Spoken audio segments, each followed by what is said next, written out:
Okay. We are going to start, and the rest of the students will go join in a few minutes. Okay.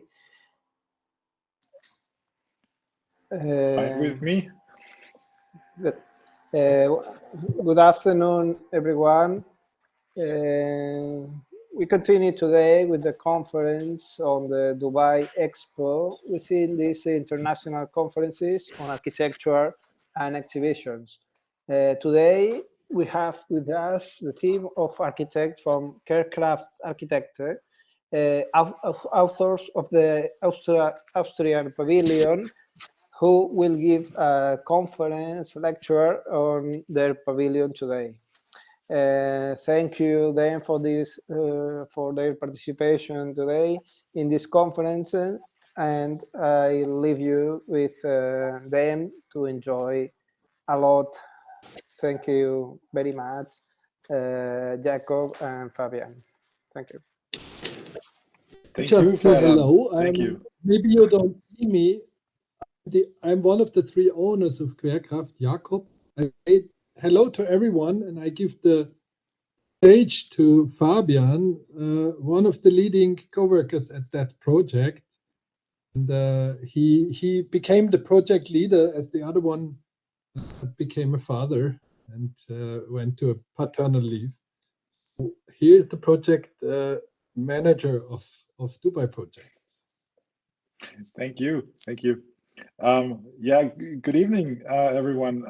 It's very nice of you for having us.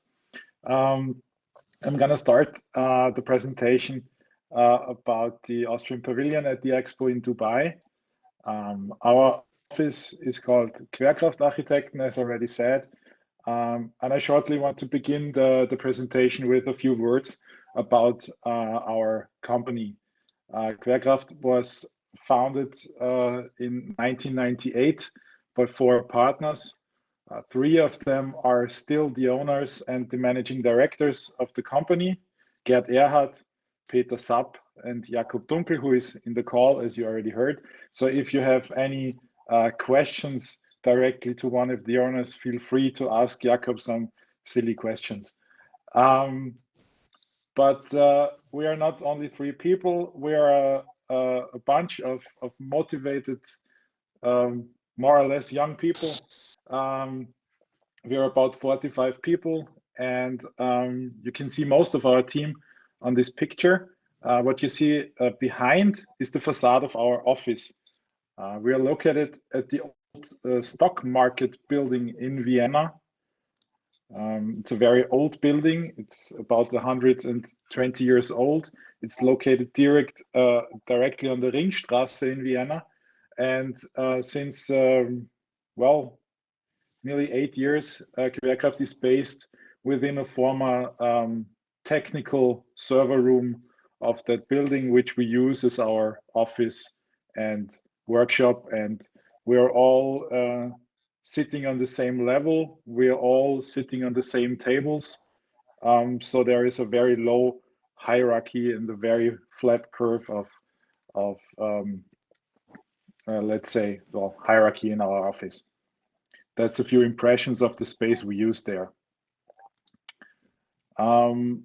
Shortly about a few of our projects, other than the Expo Pavilion. One of the most recognized buildings we did is the Museum Leonik, which was completed 10 years ago. It's a private collector's archive and museum. It's based in the southern part of Conferencia in Austria. And what was very special about the project is that most of the collector's artifacts and all his collection is in a storage, and the most important idea was to open up the storage and to give an impression of the whole collection of the owner. The building was made a monument and preserved monument shortly after being opened. So it's one of the youngest buildings in Austria to called a monument, to be called a preserved monument. Another very important and very new project is the Ikea at Vienna's Westbahnhof, which we opened last autumn.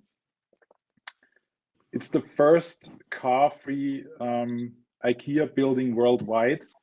So the idea of Ikea going into the city was being more close to their clients, let's say, but also to be a good neighbor as such. And that was also the design brief at the beginning of the competition.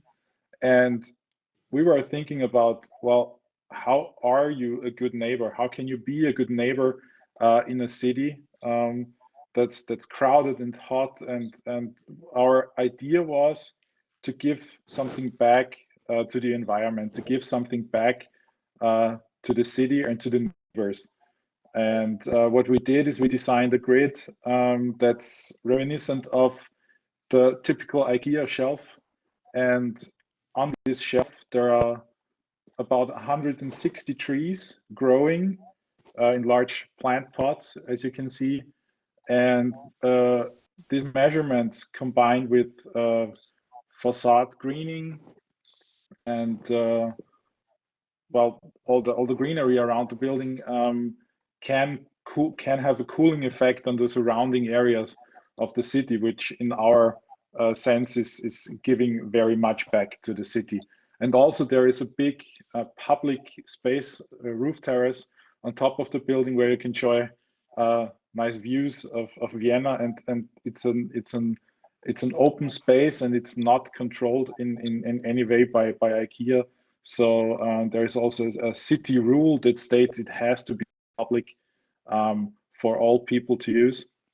And that's also something the building can give back to the city. There is also a hostel on the top two floors of the building, and the lower 4 and a half floors are the IKEA itself. Some other buildings we did include a lot of residential buildings, but not only. So we are proud to have done a few residential high-rises in our home city of Vienna, and also some other very cool and interesting projects outside of Austria. So, for example, the lower image with the truck in front is an high-rise in Paris. So we are working in different scales and different fields of architecture. But one of our most, let's say, special projects, or one of the last special projects we did, was the Austrian Pavilion. And that's what I'm going to talk about now. What was the goal? We tried to think about which challenges we face by designing a building that should represent the whole country. And one of the biggest challenges is that buildings and constructions account for more than a third of all climate damaging emissions. That's a fact. And we have to cope with that and see how we could work around that problem. There are three layers of sustainability we can work on. And the first one we call operative sustainability. That's 2/3 of those emissions that are caused by the operations of a building. So that's heating and cooling and lighting and all that stuff, all the electrical and plumbing and all that stuff. And our approach was to think global but act in a local way. So if you see the Expo Pavilion as such, we tried to adapt traditional building principles that were already there and in use for hundreds of years and are nearly forgotten, unfortunately, now. And we used them and reinterpreted them for our pavilion. In these images, you can see like there are these similar things on there, but the like the geometry is different, and I'm going to go on that a little bit later in more detail. What we can do with the local intelligence is we have the chance to use modern technology to understand and enhance these ways people used to cool down buildings for centuries. For example, we can look at the precise date when the building is used, and that's especially a very important case during an expo, which only takes place for half a year. And we can also have very precise climate modeling, and we already knew which temperature and which humidity in which part of the building would be, thanks to a very precise engineering task by Engineer Biro Jung. And what we can also do is we can look at norms and we can see how we can approach them differently. So there is this ASHRAE code, which is a guidance for comfort. So you can measure comfort for human beings within a building. And what we did is we approached it from the other direction, basically. We said, well, let's not cool down the building for the time it's used to reach the comfort goal. Look at the other facts that are also incorporated in these measurements. So there is like wind speed or humidity, and there is also the clothing of the people and what the people are doing. That's all facts you can incorporate in those calculations to lower the operative amount of energy used. The second aspect of, well, first, by these measurements alone, we can decrease the building's energy usage by 70%, and we calculated that in comparison to a similar sized building, for example, other expo pavilions. The second fact on sustainability is that 1/3 of those aforementioned carbon emissions come from material production and transportation and construction as such. And also these are facts we can try to change. And what we said is that the most sustainable material is the one that you don't throw away.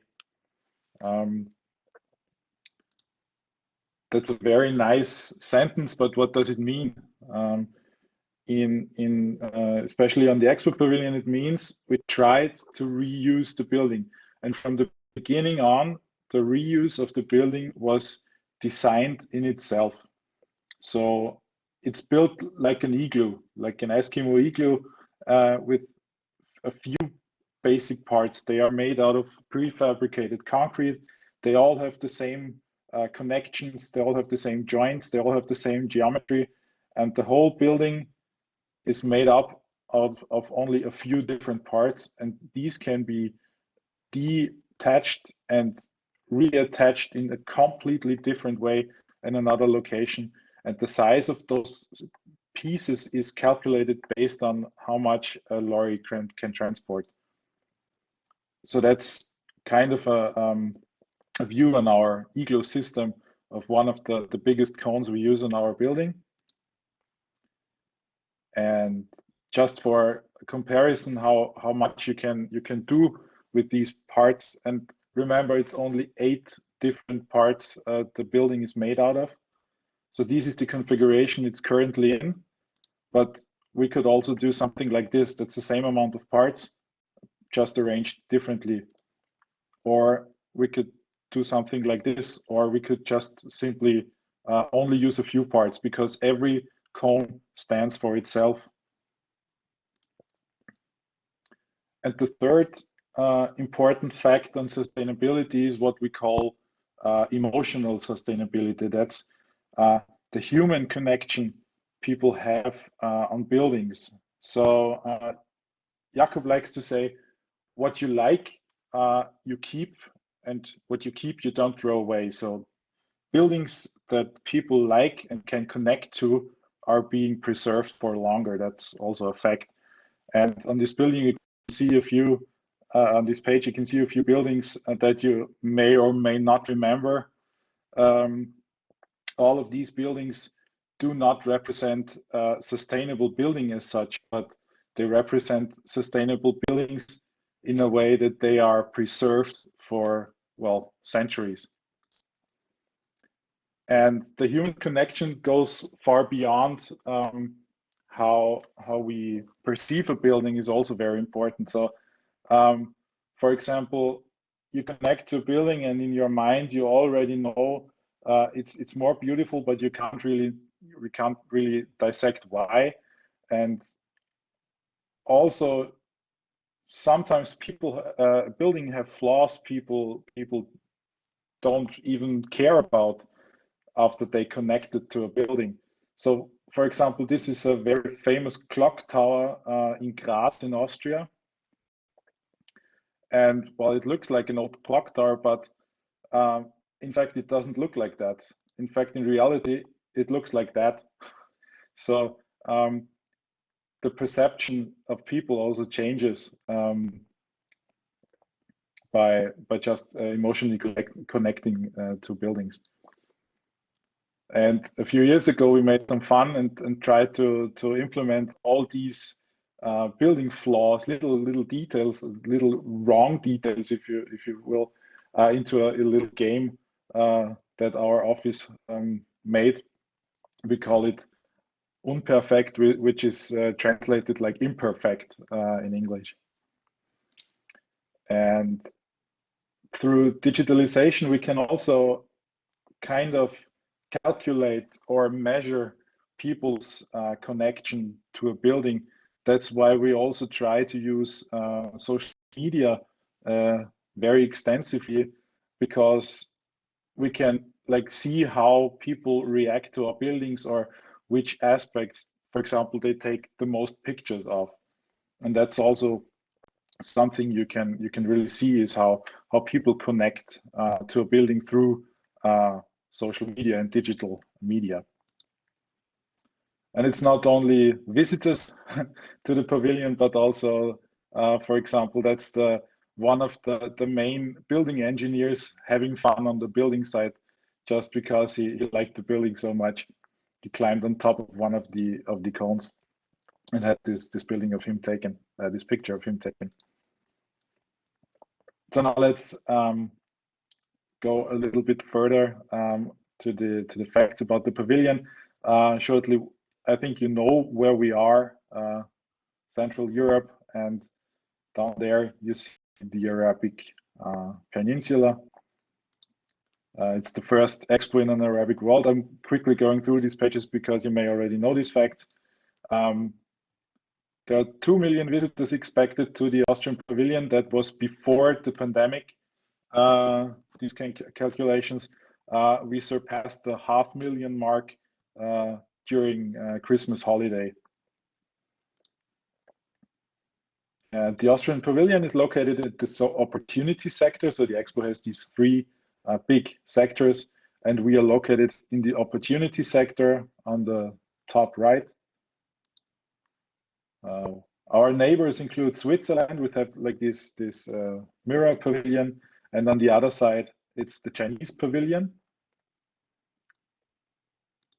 And well, that's the host country. And that was one of the first thoughts we had was, how do you represent a country that has nothing to do with the host country in this very strange environment? So if you compare Dubai with a typical Austrian image, you can see in first sight that there is not much in common. And so how do you represent your country? Do you go the way most of the pavilions go and have like this louder and higher and better and the biggest screen? Or do you go the other direction? And we decided on going the other direction. But we had a few ideas before, so maybe we could do a mountain on our plot, and maybe we could like ride with a lift through this mountain, having silly three-dimensional projections around it. But in the end, we decided against it, and well, we looked at our plot and said, what could we do instead? How could we represent the Austrian atmosphere and the Austrian way of life in a desert, basically? So that's really our piece of land we had, where now our pavilion is standing, as it was in December 2019. That's what we aimed for.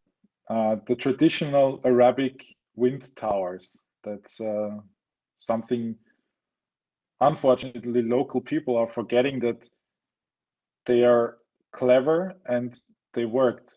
They used very simple measures to implement what people needed in a building for hundreds of years.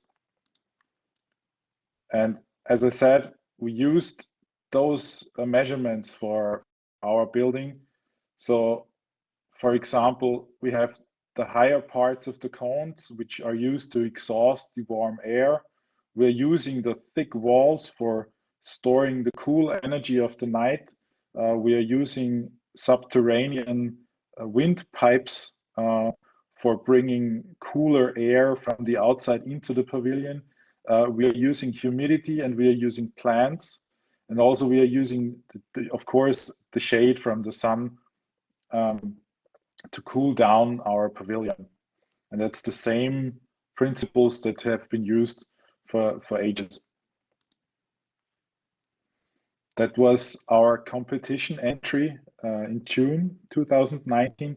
At this stage, we thought about 3D printing the whole building out of clay, which was not possible because of budget reasons and also time, very time consuming. But what was very funny, or not funny, but now it's quite funny. 2 days after our competition was did, the Spanish pavilion was also cast, and we were well, we were kind of surprised how similar they looked, and well, the architects had kind of similar ideas, but in the end, I think they turned out quite differently and have other approaches, and we are very, very happy about having a distinct look of our pavilion. The design goal from the beginning on was to become a reference in sustainability for future World Expos. That's taken directly from the Expo's guidelines book, well, with the addition of using Austrian know-how. The design of the building is quite simple. It's a basic shape. It's a cone. It's a circular diameter of about 7 meters on the base and 1 meter on top. And this cone, it's always the same cone, is arranged in a grid. It's always the same distance. And the distance is not as far as the diameter, so it intersects the next cones, or a column hall kind of is designed by that. And what we can do is by deleting, or well, placing the walls coming down from the cones to create spaces inside the building. And additionally, we cut the cone in different heights to have vertical development and to give the building shape, and also to control the airflow and the shading of the pavilion. And then the last step, the very important step, is to check all our design aspects through climate engineering and through envisioning how the air would flow through the building. And that's the space we created by that. So it's always the same cone, and the cones inside are, well, they're made out of precast concrete elements, as I said, and on the inside they are well, they're covered with clay and reed mats, and it's a very thick layer of clay, which helps also improving the sound insulation, but also the climate regulation and the humidity control inside the building. The whole building is separated, if you will, in two different parts. That was a measurement to further reduce the energy needed for the building. So we said there are only special rooms that need certain conditions to function and for operation. So we decided on excluding the whole exhibition zone, which is the green zone in front of the building, from those measurements, and the zone is basically free of engineering. So there's only like electrical outlets for the installation and stuff, but there's nothing else. And the back is a controlled zone with all the needed, for example, firefighting equipment, but also with covered roofs. So the open zone is basically a shaded structure. It's basically an outside area, and these two images show how the climate works during daytime and nighttime. So during nighttime, the building is well, washed through with cool air, and the walls are being loaded up with this cool energy, and they're keeping the cold basically stored for the day. And during daytime, the building is also open to have the air run through, to have the warm air being exhausted on the top, and the walls like decharge the cool and give it back to the surrounding inside the building. So we have different heights of cones, and every cone has like a typical opening on its top, and we use always the same cone with the same opening. For example, the second smallest cone has a shading grid on top, because the sun would be too much as for the bigger diameter of the opening. And the smallest cone uses palm trees and other greenery for shading, so also protecting from the sun. Additionally, in these areas, we use a dry mist system by an Austrian company to further enhance the comfort inside the building. And the back part of the pavilion is a little bit more complicated, but still very easy to understand. We have basically we have two conditions during daytime. So we differentiate between an outside temperature that's higher and an outside temperature that's lower, because we can exclude the warmer air just from the outside by closing up the building. And if the outside temperature is low enough, we can also open up the whole building to have the same free run mode as in the open zone. And during nighttime, the back part of the building basically functions the same way, just being opened up and being recharged by the cool of the night. They're the same height of cones basically, just different coverings, because we needed some kind of protection from rain and such for the cafeteria area. And there's also VIP area, which of course needs to be an inside space. So that's how we built up the pavilion in theory, and now we can see how we did it in reality and in practice. That was our plot shortly before beginning of construction. That's a few months later when the pandemic was starting, where we had our foundations cast. And one funny fact is that all of our pavilion, including all the foundation and all the cones and everything, has less concrete used than the foundation of a single staircase of the Chinese pavilion. So even for our foundations, we try to be really material effective and use as little as possible. So we only have these strip foundations where only the edges of the cones connect to the ground. One month later, there was the first concrete parts on site, and then the building grew. Not as fast as I have hoped, but still, it grew. And that's how it looks today from the top. And if we look at the same building in the ground floor plan, we can see that there is on the left side, there is the main entrance, and before that, the welcome area. So we have a green forecourt and a little kiosk where people can buy drinks and information about Austria. And then there's this white space within the pavilion, which is the exhibition area. And there is also a small courtyard in the center of the exhibition area, also providing like a calm space and providing more greenery and more humidity, so further enhancing the comfort within the building. In the center of the building, there is these 4 cones, which are including the iLab. The iLab is a special part of the exhibition, which includes Austrian companies. So I'll explain what the rest of the exhibition is about in a few minutes. And then in the back part of the building, we have the cafeteria, a small office, and the VIP area on the bottom right. And all the technical infrastructure is being placed in a very simple structure behind the pavilion.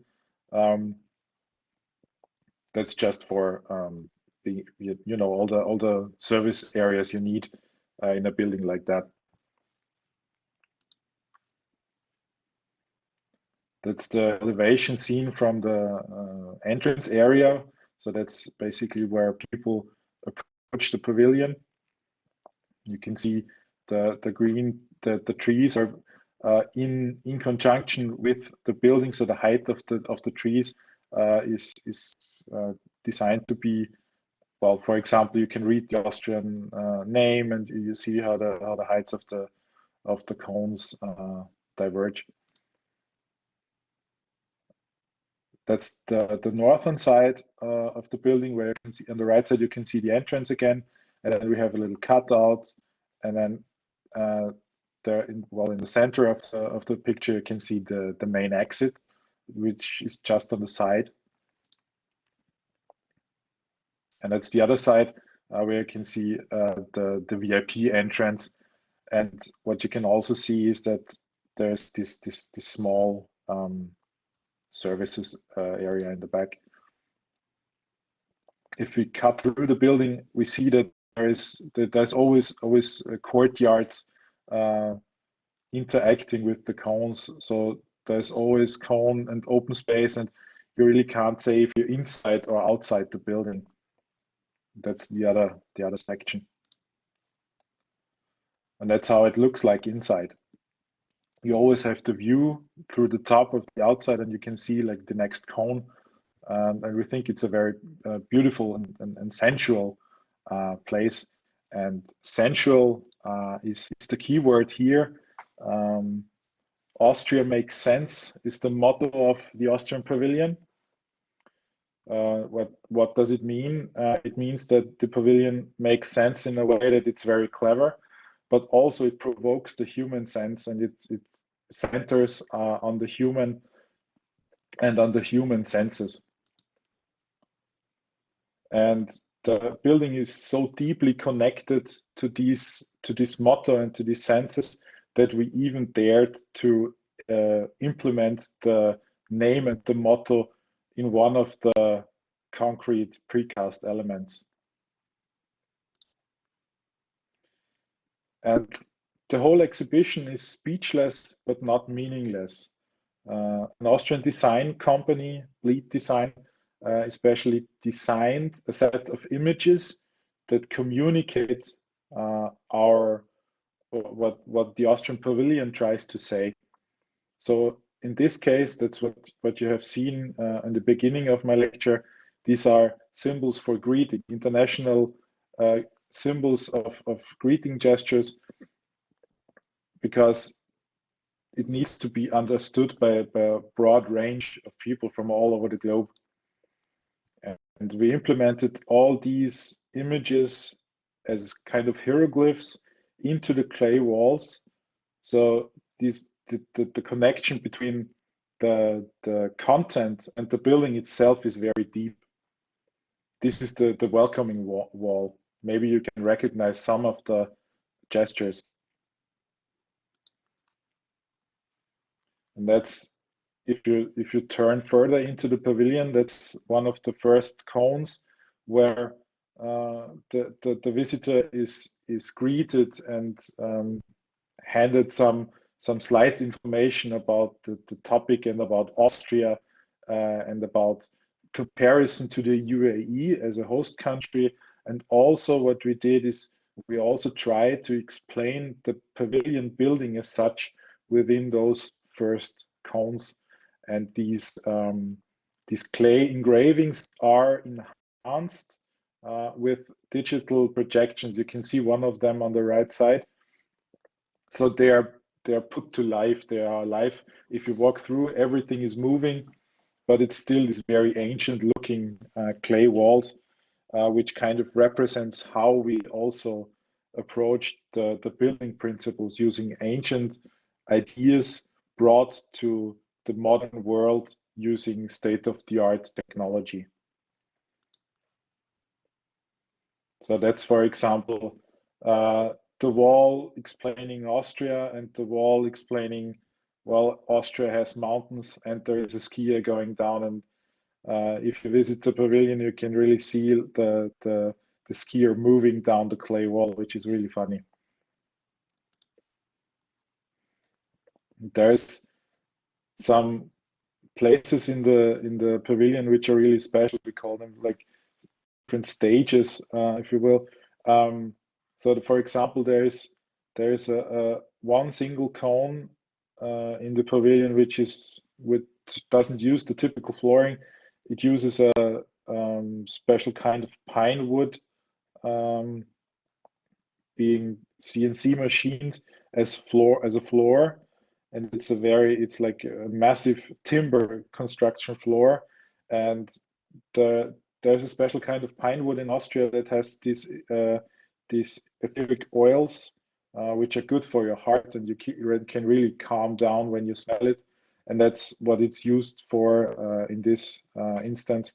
So you can really lie down and relax, and that's basically what the whole pavilion wants you to do. So it's kind of an opposite to most of the other pavilions where everything is loud and shiny and so on. And we try to really make a difference here. There's also this kind of installation tables coming up from the ground. This one shows different motifs in a sand table, which is a very slow installation and also very sensual, and it provokes well the seeing sense, and also this installation is enhanced by a projection where you can dive into the details and microscopic images of sand, and we combine it with typical Austrian motifs like an Edelweiss flower, or I think the Expo logo is also in there for connection to the host country. And there is another table which I like personally very much because it's kind of a record of all the people that are visiting the pavilion. So what it does is you can touch it with your hand, and it records your heartbeat. And there's a physical effect. It's called a Clubney Pattern, where when sand is being vibrated, it creates a pattern, and the pattern is different for every sound.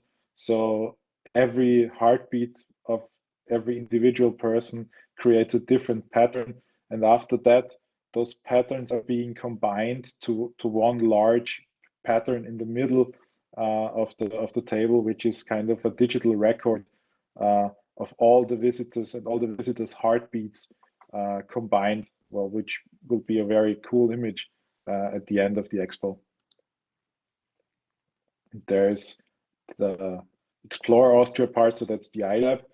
We are using wooden towers to represent Austrian innovations, where people can really go and explore little things. There are some small models and some screens where you can like have further information. And also one of those towers includes information on how the pavilion was built and which companies were involved in its design.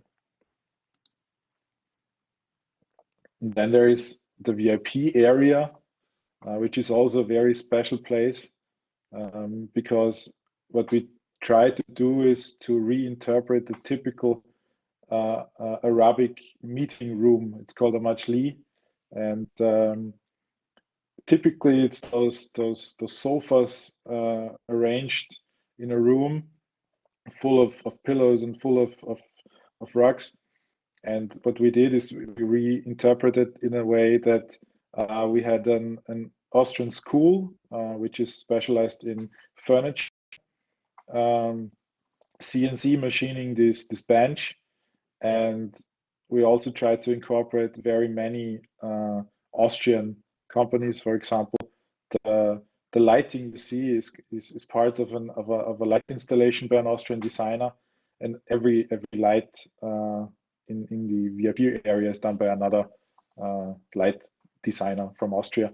Also, the same is with the rug and the tables. Everything is made in Austria, which we're really proud of, that they really made designs especially for our pavilion. And of course, our pavilion makes headlines. That's one of the aspects of this human connection to a building, and it already received a few design awards over the last half year, which we're really proud of. But there's other things that are more important to us, I guess, than design awards, which is really the human interaction with the building. And what you see here is a guest book entry in the guest book in the pavilion, where people wrote that it's kind of the most impressive approach to help people understand sustainability. And that's I think that's a goal that we should keep for future designs, is always to focus on the human and the human interaction with a building. And at the end, we ask ourselves, how did we reach our goal? What was the objective, and did we reach it? Well, we tried to do a building that's very simple and very well, let's say simplistic, in a way that we try to do away with all MEP installations and stuff, but still there are rules. You have to comply with rules, and you have to comply with your host country's norms. And what you see here is the very limited amount of number of MEP installations, which on our side is still too much, and there's many more goals to be reached if you want to have like a sustainable building, and doing away with all your climate engineering, and really making a building very clever. Also, there's a bunch of authority work you have to do, and well, we handed in 1,700 pages of documents to the authorities to have the building approved, which is especially funny because that's nearly 1 page per square meter of building that we did. So our pavilion has 1,600 square meters. We have 790 gigabytes of project data on our servers. We were 3 architectural planners working continuously on the project for, well, about 8,000 hours. And we had 58 specialist planners from Austria and from Dubai, and internationally working on the project. And then that's one of the last images I wanted to show you, because we as QUERKRAFT we are the general planning team, but still we are only part of a greater team that really worked together in a way that could create something very special. And there's many companies that are not on this list, but yeah, that's, well, that kind of shows that we are only part of the team. And I wanted to close again with this image, because I think that image shows with how simple measures you could do a very exciting image. And we are very proud and very lucky that the photographer did this picture, because we didn't order it. And yeah, I think the image kind of concludes my presentation now. I think time is almost up. If you have any questions, please go ahead or use the chat function. I don't know if you have questions for me or for Jakob especially, but feel free to ask. Thank you for your time and patience, for your interest in our work, and yeah, thank you.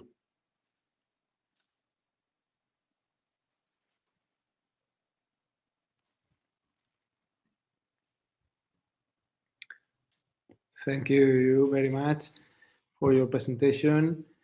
Anyone have any questions?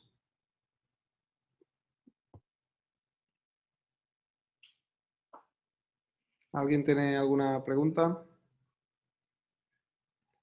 Very interesting. Yesterday we were looking at the Spanish pavilion, and today yours project complements the two view very well.